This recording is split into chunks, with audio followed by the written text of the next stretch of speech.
everyone. How are you doing today?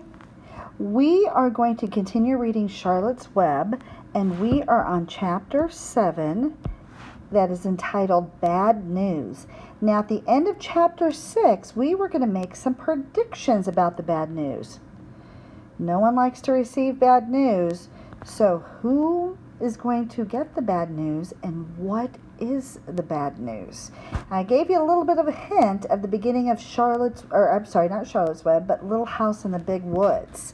And I wonder if any of you made the connections. All right, get your snack, cozy up to the table or chair or in the couch or your special spot, and let's get started.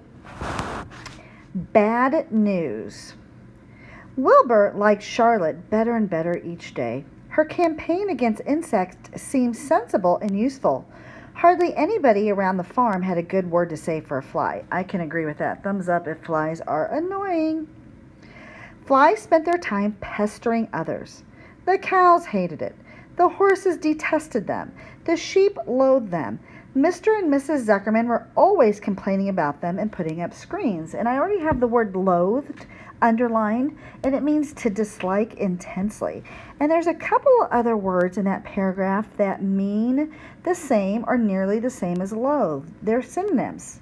Can you pick them out? You're right. Hated and detested. Good job. Wilbur admired the way Charlotte managed. He was particularly glad that she always put her victim to sleep before eating it. "It's really thoughtful of you to do that, Charlotte," he said. "Yes," she replied in her sweet musical voice.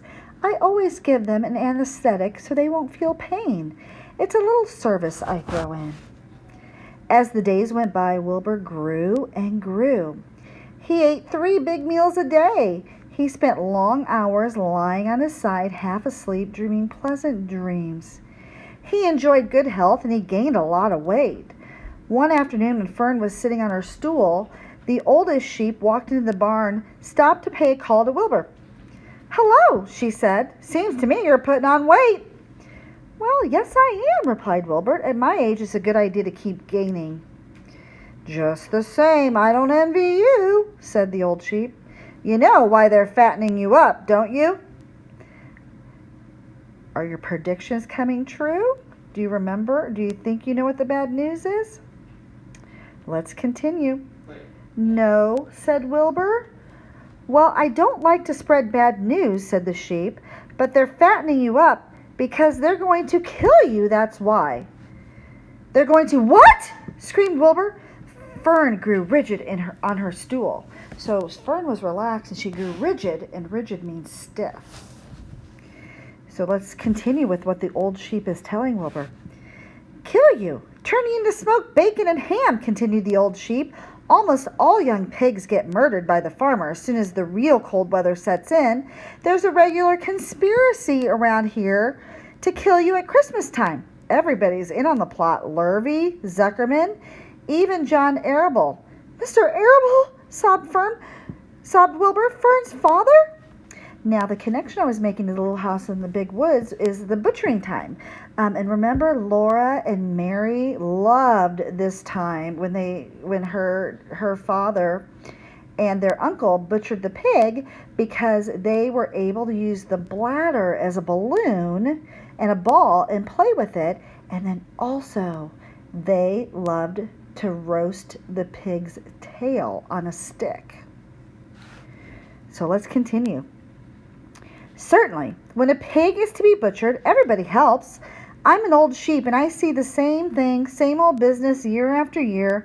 Arable arrives with his 22, shoots the—" "Stop!" screamed Wilbur. "I don't want to die. Save me, somebody save me." Fern was just about to jump up when a voice was heard.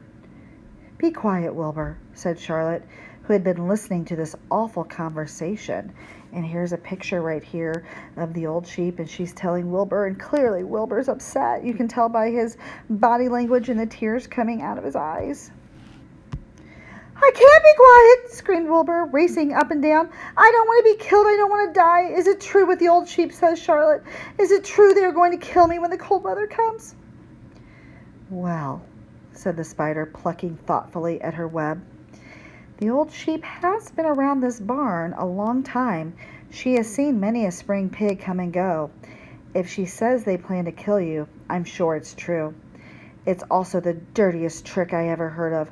What people don't think of. Wilbur burst into tears. I don't want to die, he moaned. I want to stay alive right here in my comfortable manure pile with all my friends. I want to breathe the beautiful air and lie in the beautiful sun. You're certainly making a beautiful noise, snapped the old sheep. I don't want to die, screamed Wilbur, throwing himself to the ground. You shall not die, said Charlotte briskly. What? Really? Cried Wilbur. Who's going to save me? I am, said Charlotte. How? Asked Wilbur. That remains to be seen, but I am going to save you, and I want you to quiet down immediately. You're carrying on in a childish way. Stop your crying. I can't stand hysterics. And that is the end of the chapter. And hysterics means out of control crying, or it could be laughing. Are you ready for the questions? The first one is, what bad news did the sheep have for Wilbur?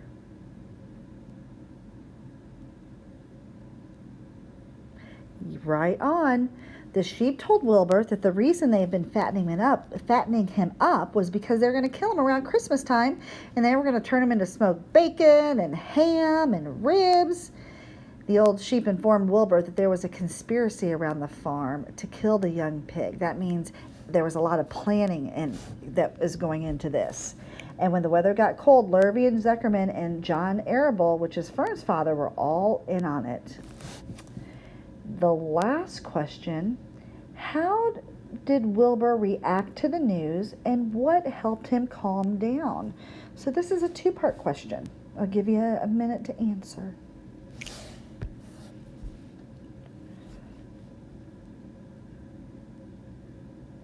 You are right. Wilbur reacted very badly to the news, and we could use one of our vocabulary words and say that he was hysterical. He kept running around the farm yelling that he didn't want to die and asking someone to save him. And what helped him to calm down? You're right. He calmed down when Charlotte stepped in. She told him to quiet down, to calm himself, and that she would save him. She didn't have a plan yet, but she's a pretty smart spider. I think she's going to think of a way to save Wilbur. What do you think? Okay, kids, that's the end of chapter 7. Have the best day ever.